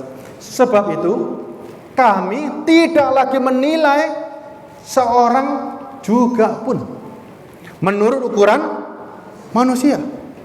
Dan jika kami pernah menilai Kristus menurut ukuran manusia, sekarang kami tidak lagi menilainya demikian. Karena Kristus itu adalah hidup kita yang rohani. Sudah bukan nilai jasmani lagi. Saudara sanggup menjadi penyembuh. Saudara sanggup membangkitkan orang mati. Tapi semuanya yang mati rohaninya, yang buta matanya, yang tuli telinga rohaninya, saudara buka.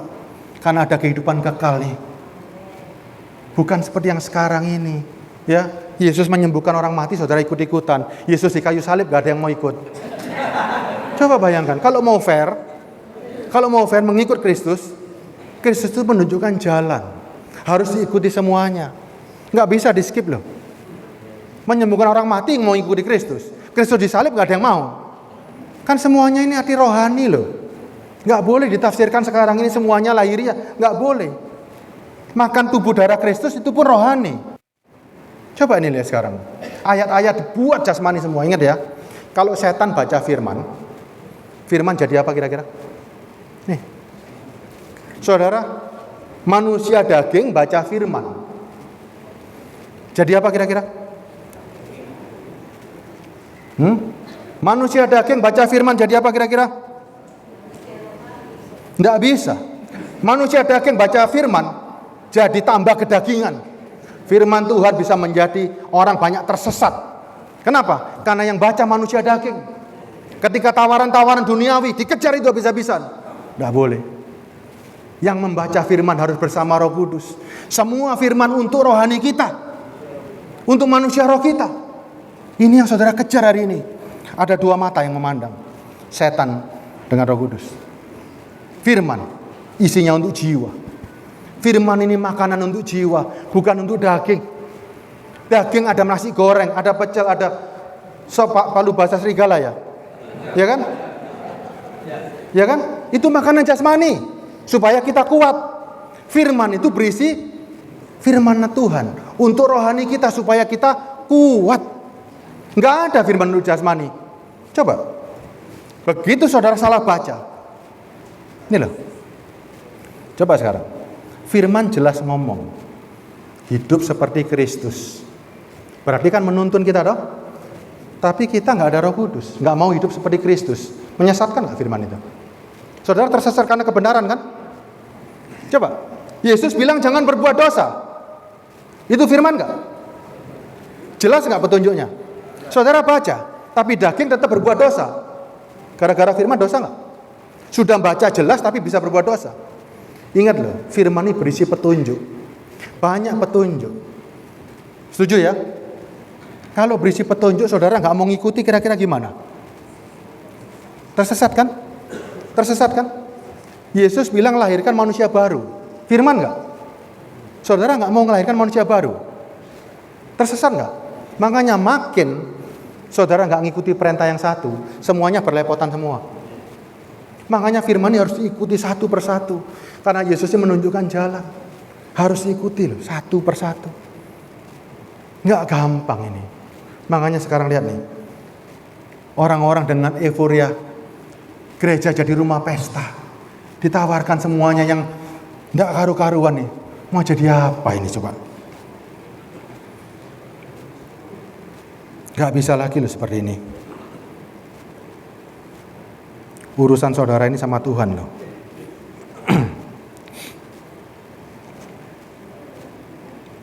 Bukan lagi lahiriah yang kita kejar nih.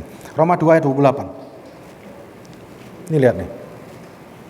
Sudah ya, Kristus jangan dinilai secara jasmani lagi, nilai secara rohani. Sebab yang disebut Yahudi bukan orang yang lahiriah Yahudi. Lihat nih. Orang Yahudi itu orang yang taat beragama zaman dulu. Menunjukkan keagamaannya dengan jasmani, ya. Tapi lihat sekarang, yang disebut sunat bukan lagi yang dilangsungkan secara lahiriah. Ke ayat ini boleh nggak? Yang disebut Kristen bukanlah yang lahiriah, tapi yang hidupnya dipimpin oleh Roh Kudus. Ini baru Kristen. Kristen bukan karena salibnya besar. Kristen bukan karena ikut sinode. Kristen bukan karena dibaptis dalam nama Yesus, bukan. Tapi hidupnya dipimpin oleh Roh Kudus. Terus sudah dapat buku baptisan, sudah selamat? Enggak. Sudah bukan itu lagi yang kita kejar. Benar-benar mengerti. Sebab, ya ini ya, ayat selanjutnya.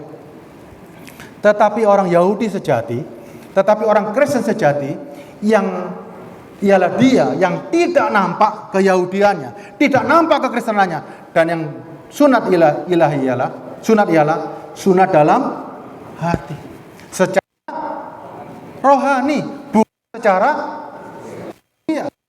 pujian baginya, ya, datang bukan dari manusia, melainkan dari saudara. Pasang gelar seember, yang memuji siapa? Manusia. Lebih enak dipuji manusia atau dipuji Tuhan? Daging saudara, semakin ngerti firman, hanya sebatas pengetahuan, makin sombong. Ya, coba lihat hamba Tuhan yang gelarnya sederet. Sekali-sekali gelarnya nggak usah disebut di gereja. Kira-kira gimana? Gimana Pak? Buat apa gelar itu? Buat apa gelar itu? Paulus, Farisi, yang jauh lebih hebat daripada gelar yang sekarang, dia mau disebut orang Farisi? Ahli Taurat, gelar yang sangat hebat, ahli Taurat. Saudara mau kasih gelar ahli Taurat? Mau? Loh kok nggak mau? Sarjana teologi, sarjana loh. Bangga nggak? Coba sekarang. Bukan saya anti sekolah teologi. Harusnya orang-orang yang sekolah teologi, hidupnya kira-kira gimana? Kalau dia mempelajari Tuhan, tentang Tuhan, hidupnya kira-kira gimana? Hebat nggak? Hebat kan? Tapi lihat sekarang, banyak nggak hamba Tuhan yang punya gelar sederet, nggak karu-karuan. Gimana coba? Sudahlah, jangan kejar yang begitu-begitu. Makanya saya bilang ke Pak Joni, nama saya tulis SB saja, supaya tidak ada kesempatan saya mau sombong. Tidak boleh ada kesempatan saya sombong. Yang puji-pujian suaranya enak, jangan sampai kita berbangga hati. Yang khotbahnya mantep, jangan bangga, semuanya dari Roh Kudus. Kita nggak bisa apa-apa hari ini. Nggak ada kesempatan daging untuk pamer diri.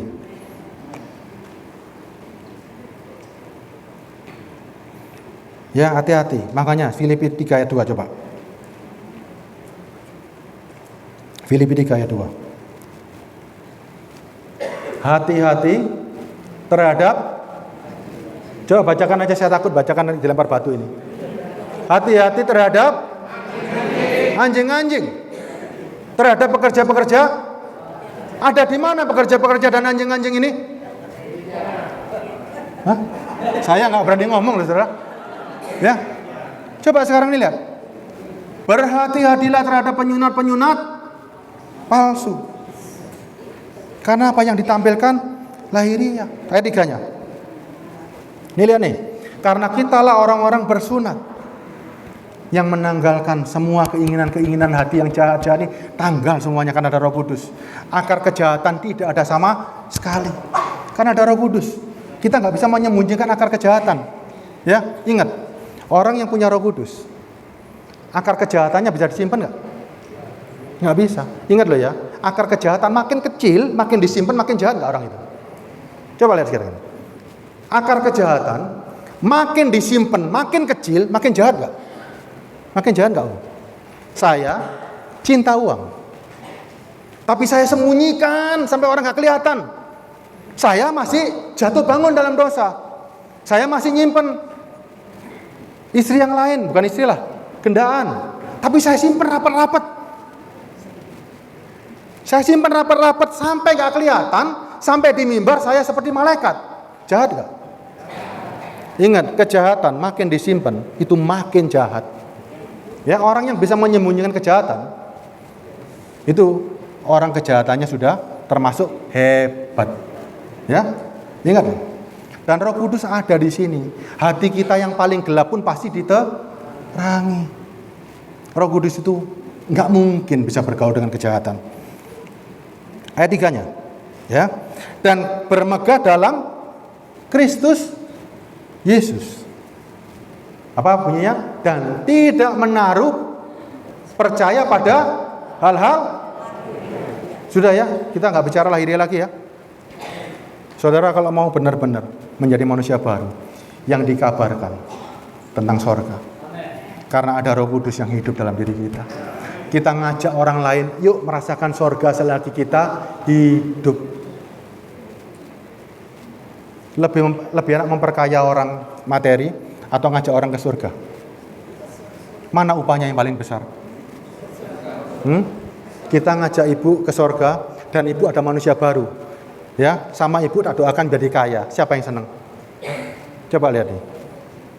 Kalau ada orang yang bertobat dan bisa melahirkan manusia baru, yang senang sorga loh Bu. Ya, satu orang bertobat, seisi sorga bersuka cita. Ada satu orang yang selamat, sorga bersuka cita. Tidak ada firman satu orang menjadi kaya raya sorga bersuka cita. Nggak ada. Tidak ada seperti itu. Yang ada adalah satu orang selamat, seisi sorga sukacita. Karena saudara sama saya hari ini, kita ini loh mengabarkan tentang kerajaan sorga. Yesus yang dikabarkan itu kerajaan sorga. Jangan capek-capek nyarikan uang untuk Tuhan, ya. Jangan capek-capek. Tuhan ini waktu menciptakan dunia nggak perlu saudara kok. Ya, kalau saudara punya andil menciptakan dunia, saudara nggak di sini sekarang. Ada andil nggak menciptakan dunia, Bu? Hah? Nggak ada kan? Ada andil nggak? Apalagi kalau sekarang saudara punya kesempatan membesarkan kerajaan sorga, ya. Tapi yang bersifat jasmani, sombongnya kira-kira gimana? Kerajaannya besar banget. Gimana kira-kira? Nggak ada. Membesarkan kerajaan sorga, membawa orang-orang untuk melakukan kelahiran baru, satu persatu, nggak kelihatan, tapi kita nggak bisa sombong. Tidak ada satupun dari diri kita yang bisa sombong hari ini. Coba, tugas saudara harusnya. Ayat 4-nya nih, masih ada waktu saya baca. Hah? Habis?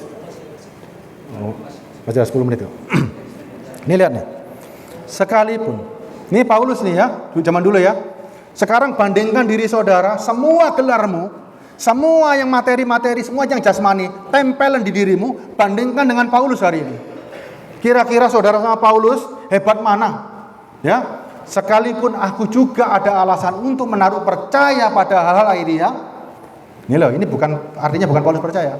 Jika ada orang lain menyangka dapat menaruh percaya pada hal ini ya, aku lebih lagi. Tapi buat Paulus nggak ada harganya. Disunat pada hari ke-8 bangsa Israel, suku Benyamin, orang Ibrani asli, tentang pendirian terhadap hukum Taurat. Aku orang Farisi, tentang kegiatan penganiayaan jemaat, tentang kebenaran dalam mentaati hukum Taurat. Aku tidak bercacat. Semua yang jasmani, yang lahiriah, buat Paulus ayat 7-nya. Tetapi apa yang dahulu merupakan keuntungan bagi dagingku, sekarang kuanggap rugi karena Kristus. Ini baru Kristen. Ini baru Kristen. Ayat 8. Malahan segala sesuatu kuanggap rugi. Karena semuanya yang ditempel di daging semuanya rugi. Coba aja tempel semua gelarmu. Jadi apa saudara? Coba di sini ada mbak tuanya gelarnya profesor. Mau dapat gelar ahli Taurat? Mau?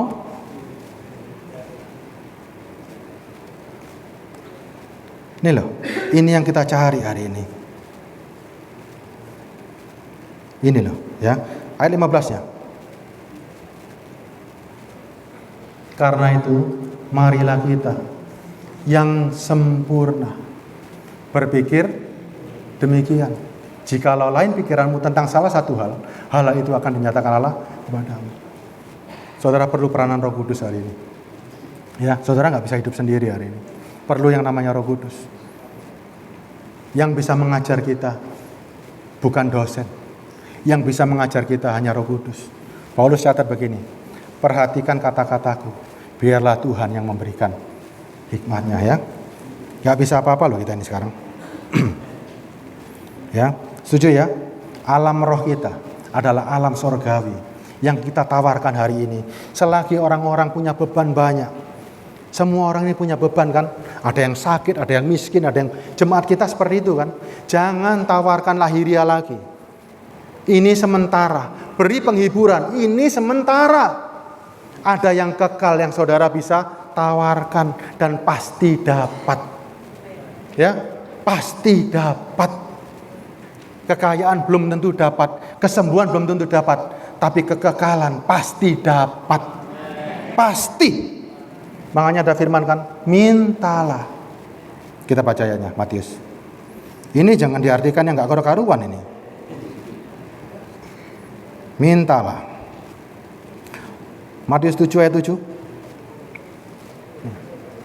Mintalah, maka akan diberikan kepadamu. Carilah, kamu akan mendapat. Ketoklah, maka pintu akan dibukakan. Ini bukan tentang yang materi loh ini. Ya, ayat 8-nya. Tapi ini seringkali dicomot jret. Masuk, minta, pasti dikasih. Nggak ada. Ya, karena setiap orang yang meminta menerima. Setiap orang yang mencari mendapat. Setiap orang yang mengetok baginya pintu dibukakan. Saudara tidak bisa beralasan semuanya. Karena ini kalau benar-benar dicari pasti dikasih. Ayat selanjutnya, ayat 9-nya. Adakah seorang daripadamu yang memberi batu kepada anaknya jika ia meminta roti? Ayat 10-nya. Atau memberi ular jika ia meminta ikan? Ayat 11-nya. Jadi jika kamu yang jahat tahu memberi pemberian yang baik kepada anak-anakmu, apalagi Bapa di sorga, Ia akan memberikan yang baik kepada mereka yang meminta. Kalau ayat ini diputus begini, manusia daging yang baca, yang diminta apa kira-kira? Duit, apalagi? Mobil, rumah, gereja besar, gedung besar. Nah, penginjilan hari ini bisa tanpa gedung. Bait Allah itu kita hari ini. Jangan cari yang lahiriah lagi. Coba ayat ini yang baca setan. Jadi apa ini coba? Yang baik bagi daging apa coba? Kekayaan. Yang baik bagi daging apa lagi? Kemewahan. Yang baik bagi pelayanan gereja lahiriah apa yang baik? Gedung besar. Ya kan? Semuanya lahiriah. Padahal ayat ini bukan berkata tentang baik menurut ukuran daging. Mana buktinya? Lukas 11 ayat 9. Makanya ayat ini jangan dicomot asal-asalan. Nih, oleh karena itu aku berkata kepadamu, mintalah akan diberikan kepadamu. Carilah maka kamu akan mendapat. Ketoklah maka pintu akan dibukakan bagimu. Sama ayatnya dong? Sama enggak? Sama ya? Saya lanjutkan ayat 10-nya. Karena setiap orang yang meminta menerima. Setiap orang yang mencari mendapat. Setiap orang yang mengetok baginya pintu dibukakan. Sama dong? Yang berbeda ayat 11-nya. Bapak manakah di antara kamu jika anaknya minta ikan daripadanya akan memberikan ular kepada anaknya ganti ikan? Ayat 12-nya kuncinya, lihat nih. Perlahan ya. Jika ia minta telur akan memberikan kepadanya kalajengking. Ayat 13, nih lihat nih. Ini 13-nya ya. Jadi jika kamu yang jahat tahu memberi pemberian yang baik kepada anak-anakmu, apalagi Bapa di sorga, Ia akan memberikan Roh Kudus kepada mereka yang meminta kepadanya. Ini tawarkan sama orang-orang. Ini yang ditawarkan karena Roh Kudus itu sumber. Ini yang baik menurut jiwa kita. Menurut roh kita ini yang baik. Ya, ayat tadi sama kan? Tapi coba, seringkali diplesetkan. Yang diminta hal-hal lahiriah. Mati kabel loh ya. Mati kabel loh kalau seperti itu. Tidak ada kaitan dengan lahiriah hari ini. Nggak ada kaitan. Ya lahiriah itu sementara. Yesus nggak mungkin menawarkan yang sementara. Paulus sementara. Dulu harus saudara pahami, bangsa Israel kan untuk daging karena dia budak, nggak punya apa-apa, keluar dari Mesir ditawarkan yang mereka tidak punya. Harta kekayaan ditawarin semuanya sama Tuhan dan terbukti diberikan. Hasilnya jadi apa coba? Dikasih daging, dikasih kemewahan, dikasih berkat, jadi apa coba? Bangsa Israel pelajari, mereka mendapatkan yang jasmani. Bangun bait Allah, roboh nggak? Kehidupan raja-raja, gimana? Babak belur, sampai ke pembuangan. Ya kan? Kita pelajari loh, perjanjian lama ada banyak janji tentang daging. Tapi sekarang kita rubah hari ini. Ini semuanya untuk rohani. Perjanjian baru memberi pengajaran, adanya manusia baru, adanya kekekalan. Ini yang dicari. Fokus kita sekarang berubah. Jangan lagi kebenaran dipakai dusta. Ya, dusta itu kalau saudara bukan manusia baru, tapi mencoba mengajarkan kepada orang-orang. Ingat ya, jangan bangga jadi pemberita Injil. Ya, jangan pernah bangga, aku memberitakan ini. Jangan. Benda mati, radio, speaker ini bisa jadi pemberita Injil. Kalau cuma memberitakan itu gampang. Yang susah adalah jadi pelaku. Speaker benda mati bisa jadi pelaku nggak? Nggak bisa ini. Nih nggak bisa jadi pelaku. Kita bukan speaker.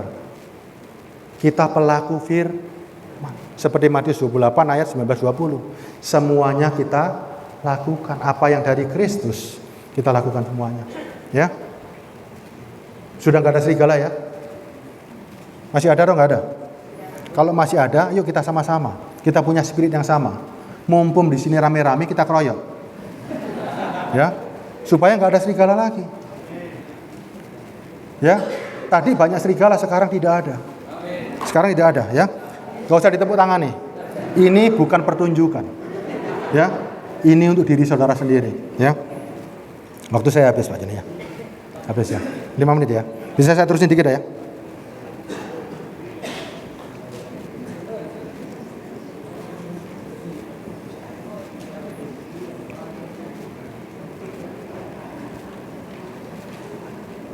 Makanya sekarang hati-hati banget, ya, hati-hati banget. Efesus 4 ayat 13-14. Efesus 4.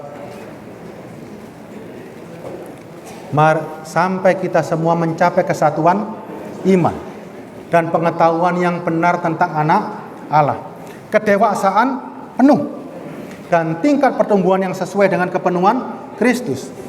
Anak-anak kalau cari Tuhan cuman minta.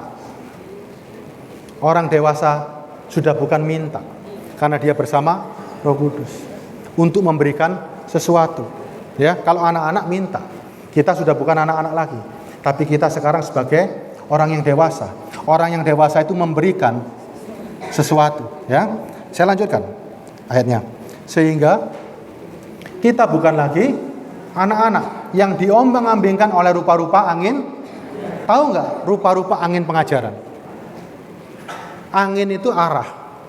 Tapi banyak rupa-rupa sekarang pengajaran angin. Ya, pengajaran yang nggak ada isinya. Ya, cuman urusan-urusan duniawi itu angin pengajaran ini.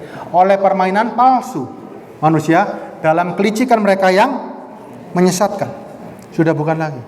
Kita sekarang tidak boleh mengombang-ambingkan orang. Satu fokus, satu iman. Kristus bisa memberikan kekekalan. Nggak ada lagi tawaran-tawaran yang aneh-aneh.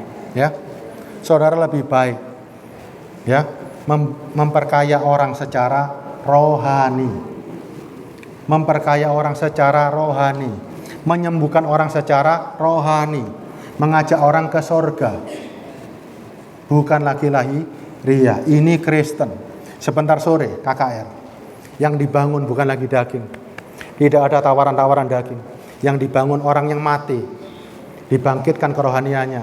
Orang yang buta nggak bisa melihat, manusia baru, dibukakan matanya. Orang yang tuli, dibukakan telinganya, supaya mereka sehat kembali. Ya, Yesus nggak mati gara-gara saudara untuk menjadi kaya secara materi, bukan. Bukan. Untuk jadi kaya itu bukan dosa. Yang sesuai firman, gimana caranya? 6 hari lamanya engkau bekerja. Itu firman. Itu firman. Jangan dipelintir-pelintir hari ini ya. Jelas ya? Makanya spirit Paulus lihat nih, terakhir ayatnya ya. 1 Korintus 5 ayat 3. Terakhir ya. Sebab aku sekalipun secara badani tidak hadir.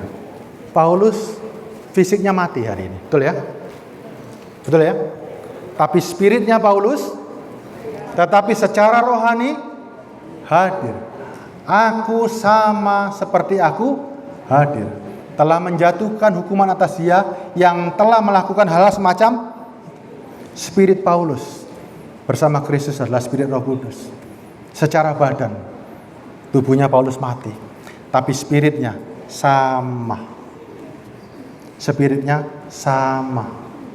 Di mana spiritnya Paulus? Kisah Rasul 13. Emas dan perak.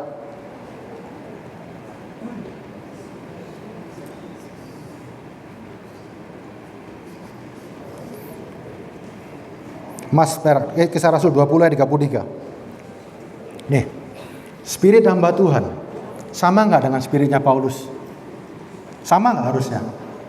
Yang dibaca suratnya Paulus, spiritnya juga sama. Betul ya? Sama nggak spiritnya sekarang? Kita cek nih sebelum kita tutup nih. Emas dan perak, pakaian, tidak aku inginkan dari siapapun. Ini spiritnya Paulus. Paulus kita yakin bahwa ini Roh Kudus yang berbicara. Setuju nggak? Makanya Roh Kudus tidak akan butuh apapun yang lahiriah. Tapi lihat nih, emas atau perak atau pakaian tidak pernah aku inginkan dari siapapun juga.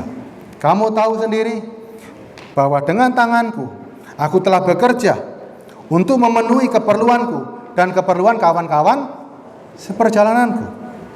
Ayat 35. Dalam segala sesuatu telah kuberikan contoh bahwa dengan bekerja demikian harus membantu orang-orang yang lemah dan harus mengingat perkataan Tuhan Yesus, sebab ia sendiri telah mengatakan adalah lebih berbahagia menerima daripada